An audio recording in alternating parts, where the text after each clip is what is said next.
गाजर मूली नहीं हैं हम, केंद्र हमारी सरकार गिराने को ना देखे सपना, सीएम हेमंत सोरेन ने दिखाए तेवर।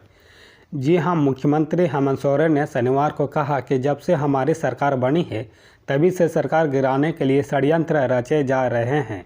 कभी विधायकों को खरीदने की कोशिश होती है तो कभी तरह तरह से हमें परेशान करने की, लेकिन हम हार मानने वाले नहीं हैं। केंद्र हमारी सरकार को गिराने का सपना नहीं देखे, हम गाजर मूली नहीं है, कोई भी हमें आसानी से उखाड़ कर फेंक देगा। विपक्ष सोचता है कि आज सरकार गिरी और कल हम कुर्सी में बैठ जाएंगे, लेकिन उसकी यह उम्मीद कभी पूरी नहीं होगी। हमारी सरकार आज भी है और आगे भी रहेगी।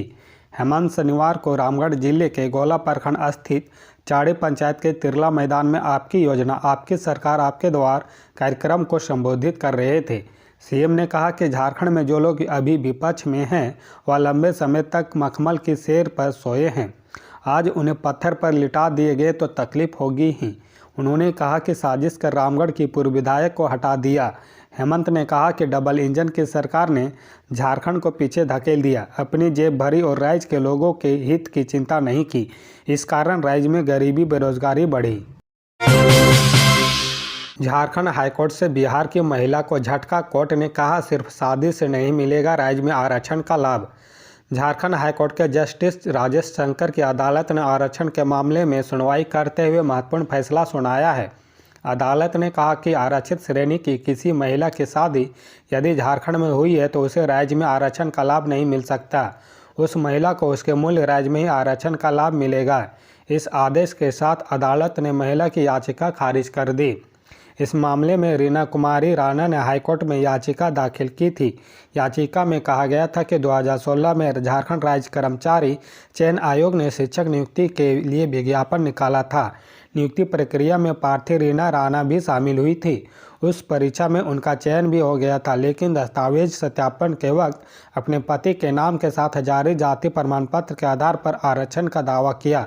हालांकि जेएसएससी ने उन्हें अपने पिता के नाम के साथ जारी जाति प्रमाण पत्र उपलब्ध कराने को कहा। उनकी ओर से बिहार से जारी प्रमाण पत्र उपलब्ध कराया गया। इस पर जेएसएससी ने उन्हें आरक्षण का लाभ देने से इनकार कर दिया था। कोहरे में लिपटा झारखंड, 27 तक छाए रहेंगे बादल। झारखंड में मौसम का मिजाज बदल गया है। राज्य के अधिकांश जिलों में बादल छाए हुए हैं।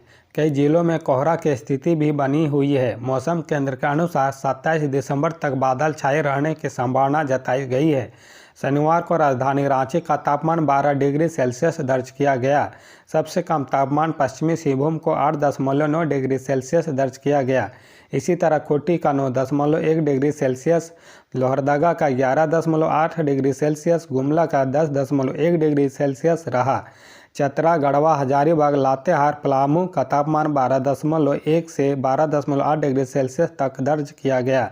धनबाद, कीरी, बुरू, साहिबगंज का तापमान 13.1 डिग्री सेल्सियस तक दर्ज किया गया। देवघर और गोड्डा का तापमान 14.5 डिग्री तक रहा। गिरिडीह और पाकुड़ का तापमान 15.5 डिग्री तक रहा। 2024 के चुनावी और कानूनी इम्तिहानों के लिए हेमंत और उनकी पार्टी तैयार। झारखंड में हेमंत सोरेन के नेतृत्व वाली जेएमएम कांग्रेस राजद की गठबंधन सरकार 29 दिसंबर को अपने 4 साल पूरे कर रही है। झारखंड के 23 वर्षों के इतिहास में किसी गैर भाजपा सरकार का यह अब तक का सबसे लंबा कार्यकाल है। 5वां साल यानी 2024 सोरेन के नेतृत्व वाली सरकार के लिए कानूनी और चुनावी इम्तिहानों को बेहद महत्वपूर्ण साल होगा। सोरेन केंद्रीय जांच एजेंसी ईडी के रडार पर है।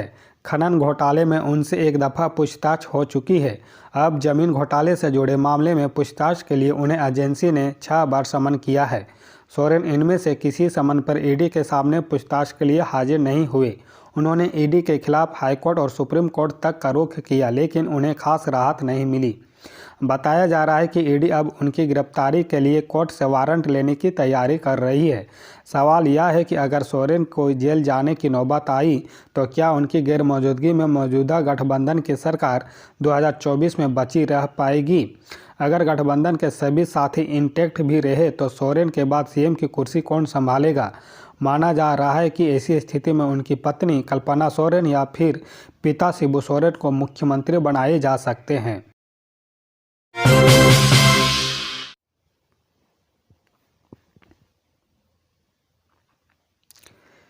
छात्रों को डिग्री नहीं देना सरकार को बदनाम करने की साजिश, चंदन सिंह। विनोबा भावे विश्वविद्यालय में छात्रों को सर्टिफिकेट नहीं देने का मामला अब राजनीतिक रंग लेने लगा है। झारखंड मुक्ति मोर्चा के छात्र नेता चंदन सिंह ने आरोप लगाया है कि राज्य सरकार को बदनाम करने के लिए छात्रों को सर्टिफिकेट उपलब्ध नहीं कराया गया। उनका कहना है कि 6 महीना बीत जाने के बाद भी कुलपति की नियुक्ति राजभवन नहीं कर पाया, कहीं ना कहीं से राजनीतिक षड्यंत्र का हिस्सा है। चंदन सिंह ने कहा कि पिछले कई दिनों से सैकड़ों छात्र विश्वविद्यालय में सुबह से रात तक अपनी वर्षों से अर्जित उपाधि लेने के लिए खड़े रहते हैं। छात्र मोर्चा के पदाधिकारी छात्रों के सहयोग के लिए तत्पर है। कुलपति के ना होने से डिग्रियों में चयन नहीं हो पा रहा।